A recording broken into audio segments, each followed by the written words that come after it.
Coming up on this episode of PunishUM Motorsports.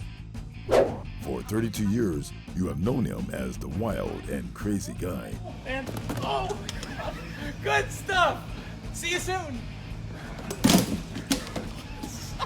Who must be told to keep his hands to himself when off the track.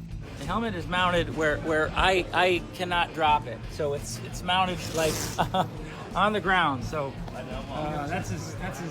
they know I'm here. They're mounting that on the ground, so it can't fall. We'll see you soon. But on the track, this two-time U.S. national champ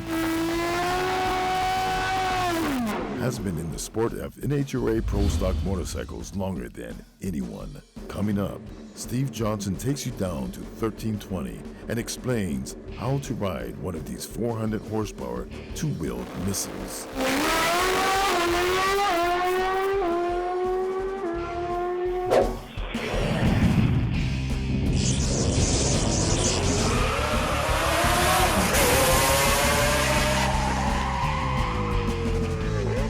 PunishUM Motorsports is being brought to you by Napa, Hawaii. We keep Hawaii on the move. Get your real Hawaiian plate fits in Texas at Big Aloha's Ali'i Cove. 1210 Pat Booker Road in Universal City.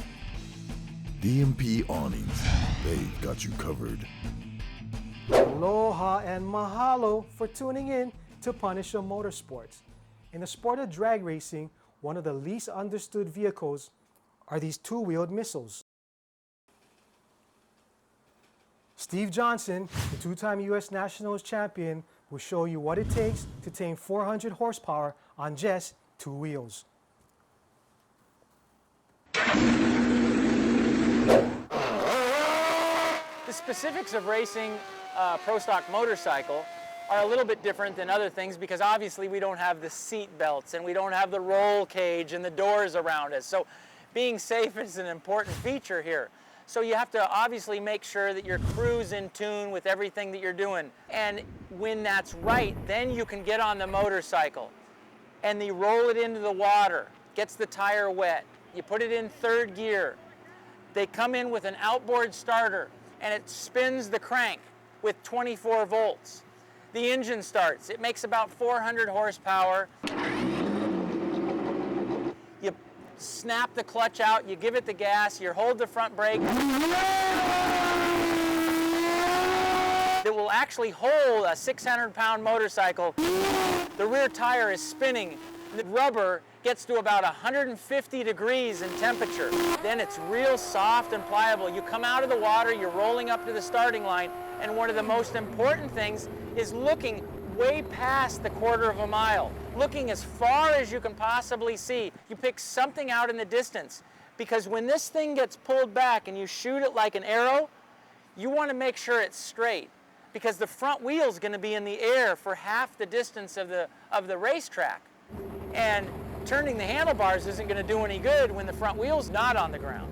So aiming this vehicle as you roll up to the starting line is very important. You downshift it to put it back into low gear, remember from your third gear burnout, and as you're rolling up to the starting line, you're thinking about what you have to do, and there's a beam that shoots across the track.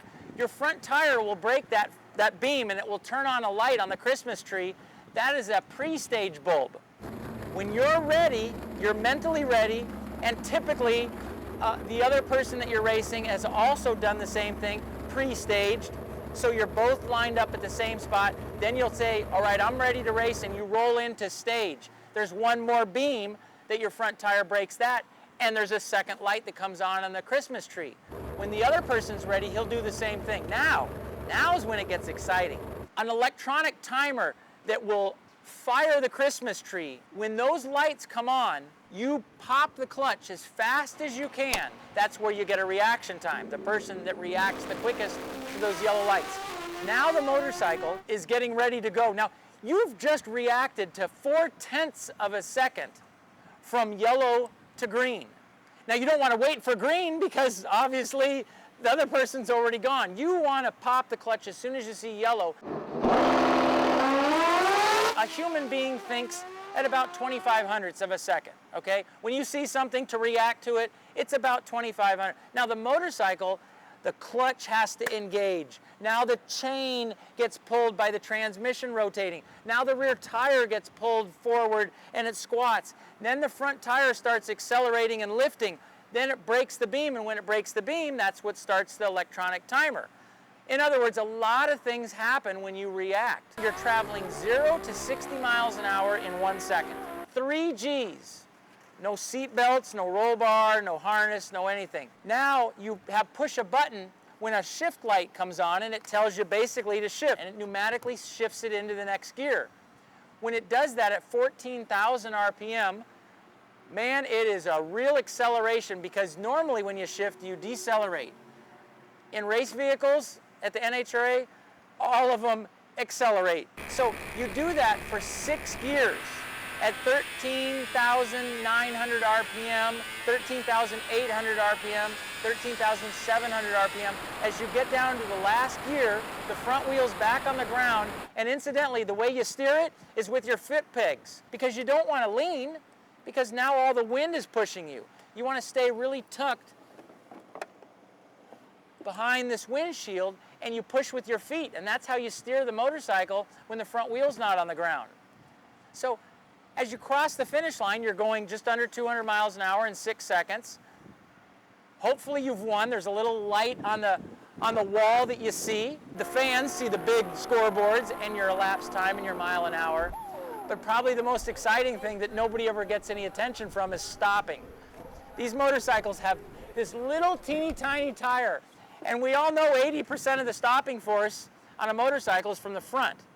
And you have this big tire that's about 20%. So you're trying to slow down from 200 miles an hour, you sit up straight, and you use some of the front brake, you're using some of the back brake, and you're trying to scrub off speed, and sometimes that's when it really gets exciting. But the key here is when you've traveled that distance, you have to be on the motorcycle, so hanging on is an important feature. It's one of the rules. You have to be on the bike when it crosses the finish line. So that's the long story of a Pro Stock motorcycle. But what would be really cool is to see it for yourself.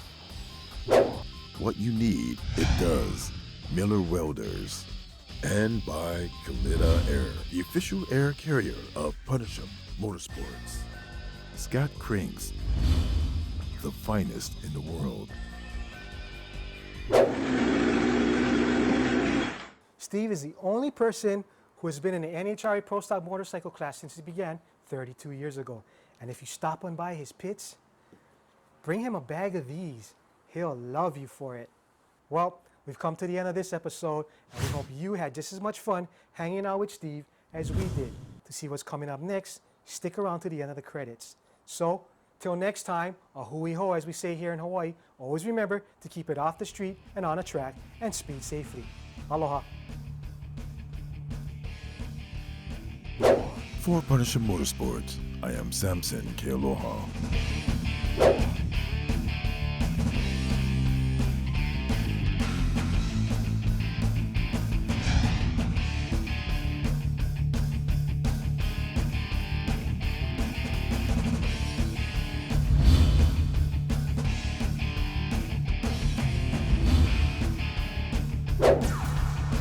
PunishUM Motorsports is a Tracy Arakaki Productions.